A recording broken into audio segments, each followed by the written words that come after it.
Unos 700 metros en una semana, esa es según anunció este viernes, la Guardia Nacional de Ucrania, la distancia avanzada por las tropas de este país, en la zona de Melitopol. Se trata de un dato que refleja bien a las claras, cuál es a grandes rasgos, el ritmo de la contraofensiva. Tanto Washington como Kiev han confirmado que Ucrania ha recibido la controvertida munición de racimo estadounidense. El presidente Zelensky agradece la entrega y pide más, desde Bielorrusia. Mientras tanto, su televisión estatal publicaba un vídeo en el que mercenarios del grupo Wagner estarían entrenando a soldados bielorrusos. El Pentágono recuerda que Wagner ya no combate en Ucrania como grupo completo, aunque muchos de sus mercenarios se han quedado en las regiones ocupadas de Ucrania. La guerra de Ucrania ha sido un baño de realidad para Occidente, para los planificadores y militares también civiles, relacionados por la defensa, porque es el regreso de la guerra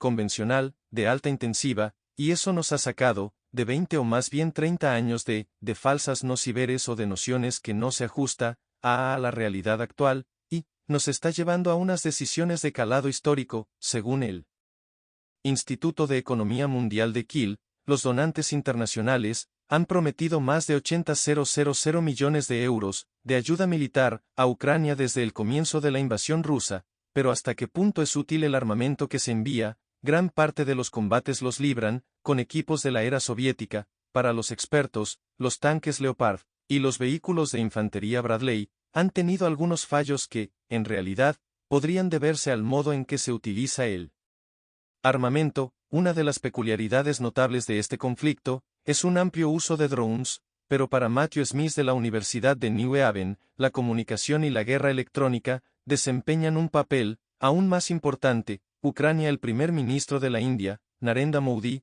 exhortó a la comunidad internacional a unirse para enfrentar los retos globales, entre ellos el conflicto ucraniano. El líder político destacó que la crisis ha dañado profundamente a los países del sur global. A su vez, el primer ministro húngaro, Viktor Orbán, declaró que las hostilidades podrían finalizar de inmediato, siempre que Estados Unidos deje de suministrar armas a Kiev. Hay varias reacciones tras la cumbre de la OTAN en Lituania y sin duda, una de las voces más críticas fue la del primer ministro de Hungría, Viktor Orbán. Veamos lo que dijo sobre las consecuencias que existirían si Ucrania hubiera sido admitida en la alianza. Si los estadounidenses quieren, habrá paz mañana por la mañana, y por qué los estadounidenses no quieren, es una pregunta que todo el mundo se hace. Después de todo, Ucrania ha aprendido realmente su soberanía, no tiene dinero, ni industria militar, ni capacidad de producción militar. Recibe fondos, principalmente de Estados Unidos y de Occidente. Si Ucrania hubiera sido demitida en la OTAN, nos hubiéramos visto sumidos en la Tercera Guerra Mundial. Dentro de la cumbre, también se vivió otra controversia debido al tuit, al mensaje en la red social de Twitter, que envió el presidente de Ucrania, Vladimir Zelensky, esta semana. Ahí criticaba a los líderes de la OTAN por la lentitud del ingreso de su país, según el mismo Washington Post.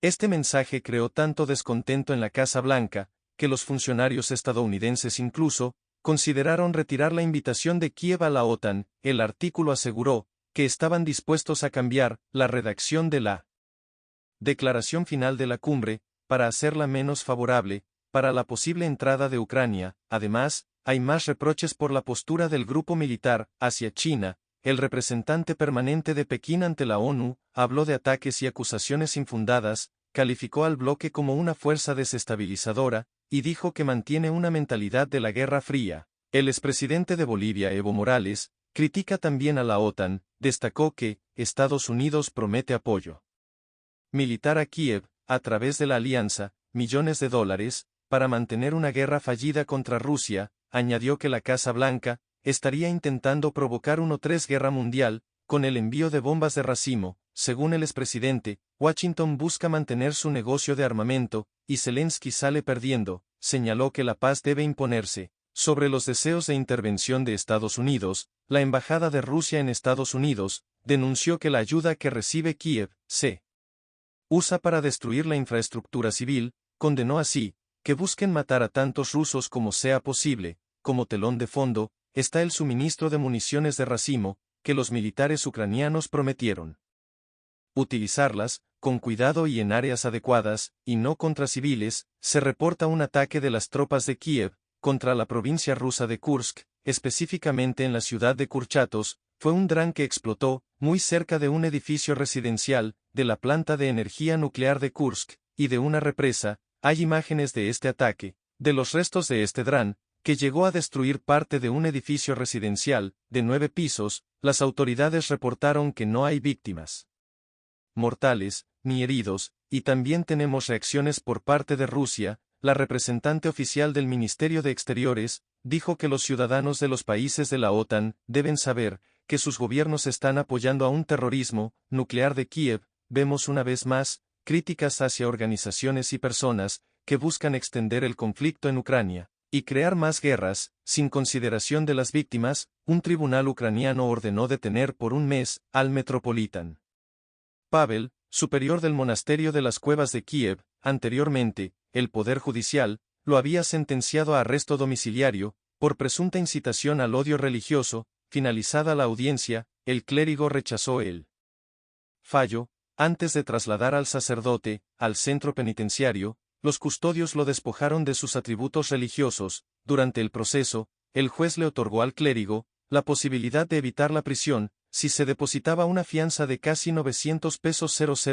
Sin embargo, el Metropolitan se negó, diciendo que no contaba con tanto dinero. Por su parte, la defensa de Pavel denuncia que el arresto contra su cliente es ilegal y representa un intento de quitarle la vida, aclarando que padece de diabetes. Recordemos que las autoridades ucranianas han presionado a los monjes del monasterio de las Cuevas de Kiev desde hace meses por su negativa de unirse a la Iglesia Ortodoxa de Ucrania. Además, los acusan de ser prorrusos debido a su relación con el Patriarcado de Moscú. El gobierno colombiano y el ELN firma en esta jornada los documentos para establecer un cese al fuego, que entrará en vigor el próximo 3 de agosto. Se precisa que ambas partes anunciarán próximamente todos los logros alcanzados durante las negociaciones en La Habana, y este viernes entonces sería la fecha en la que, desde La Habana, las diferentes partes de esta negociación de un cese de hostilidades, pero también un camino hacia un acuerdo de paz, esperado desde hace varias presidencias y muchísimos años, en Colombia, entre el gobierno y el Ejército de Liberación Nacional, pues establecería aquellos protocolos de acciones específicas para el cese al fuego temporal y nacional entre las dos partes. Lo que se espera entonces que es en las próximas horas, ojalá a fin del término de este viernes, puedan ya presentarse públicamente lo que se ha establecido desde 20 de junio, fecha en la que, recordemos, en La Habana han estado reunidos parte de los representantes tanto del grupo guerrillero como del gobierno, para acordarnos solamente lo establecido dentro de estos protocolos, sino también las acciones que encaminarán en estos próximos días. Son más o menos 8, o son exactamente 8 puntos, los que van a estar estableciendo dentro de estos protocolos. El primero de ellos, y diría que uno de los más importantes, es pues no realizar ninguna acción, tanto por parte del Ejército de Colombia, la Policía, la Marina y demás, y pues de las diferentes cabezas que tiene el ELN en el país están, pues no a cometer ninguna acción que rompa o interfiera el derecho internacional humanitario, no realizar campeón, tampoco acciones ofensivas de ningún tipo, entre las fuerzas militares, la policía y el ELN, y más digamos de los otros puntos. Lo que apuntan es evitar que haya más violencia en el territorio, prevalecer la vida de las comunidades, y un cese también de operaciones ilegales, como es pues, el manejo, o las rutas del narcotráfico que usa el ELN para, pues exportar, los diferentes estupefacientes que salen del país, y también, pues la eliminación de la violencia de los territorios, o como ya lo dije, que serían puntos que prevalecen dentro de estos protocolos, que se espera sean firmados, vuelvo y digo dentro de las próximas horas, en donde ya algunos medios o agencias, más bien de comunicaciones, puesto que no hay información oficial por parte de gobierno o de la oficina del Alto Comisionado de Paz, señalan que estos protocolos pues, también se suscriben a los 4 documentos técnicos, que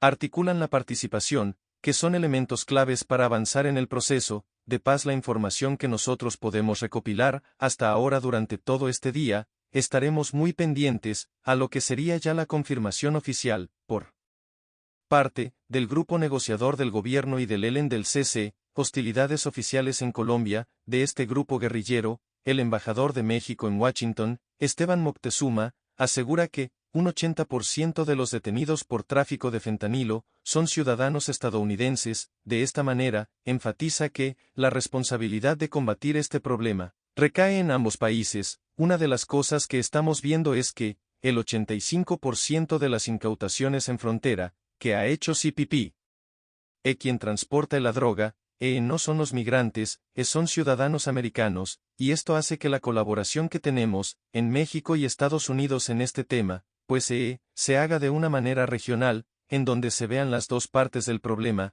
Estas declaraciones se dieron en el marco de un encuentro en Washington, al que también asistieron el embajador estadounidense en México y 5 congresistas. La reunión se debatieron varias medidas para combatir el tráfico de drogas y fortalecer la colaboración en temas migratorios. Asimismo, el diplomático argumentó que el principal desafío son los controles fronterizos. Señala que los ciudadanos estadounidenses y sus vehículos están sujetos a registros menos rigurosos. Recordemos que el tráfico de este opioide sintético es, actualmente, uno de los mayores retos para la administración Biden. Según los datos registrados, tan solo en 2022, murieron más de 70,000 personas por sobredosis de esta sustancia. En Hollywood, por primera vez en más de 6 décadas, los actores se unen a los guionistas en una huelga contra la precariedad laboral. El sindicato, que representa más de 160,000 profesionales, decidió apoyar las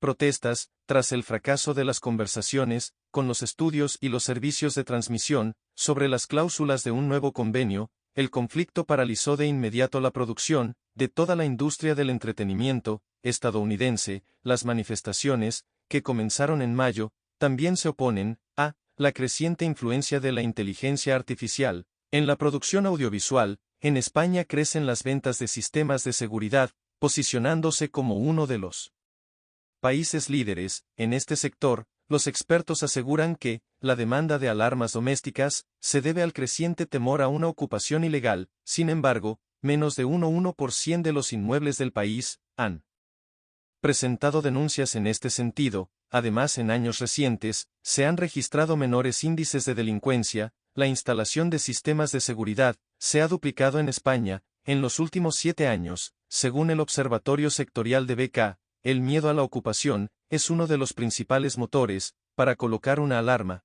Dicen numerosos instaladores, las empresas de seguridad se han extendido como una mancha de aceite por toda España. Algunos abogados recuerdan que el número de ocupaciones se ha incrementado en más de un 50% en unos años, y critican la falta de respuesta de las instituciones. Lo alarmante ya no es el número o la cantidad en sí, sino la imposibilidad y la impotencia de los propietarios de deber como los ocupas, están en sus viviendas y no se van y se hace todo muy largo, y hay gente que necesita ese dinero para vivir, o para subsistir también. Pero las organizaciones del derecho a la vivienda aseguran que las denuncias presentadas por presuntas ocupaciones ilegales solo representa un 0,06% del total del parque inmuebles. En España, la verdadera crisis, invisibilizada para millones de personas, son, dicen los desahucios. En cuestión de una década,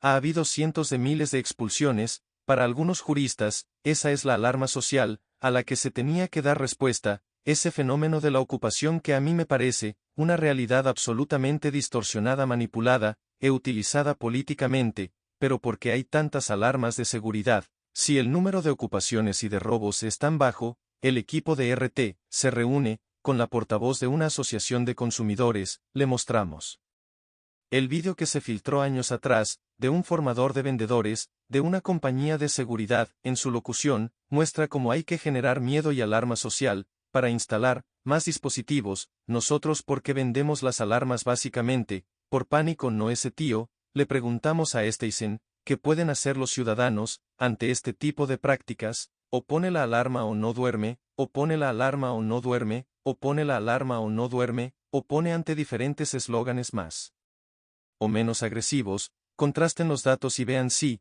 responden a la realidad o no. porque esos datos están publicados, son accesibles y son los que tienen que servir para tomar las decisiones, a pesar de tener una población muy inferior a otras naciones, y un bajo nivel de delincuencia. España es uno de los líderes de este mercado, según datos de una empresa del sector. España es el cuarto país del mundo con más alarmas instaladas, solo tienen más dispositivos de seguridad, Estados Unidos, China o Japón.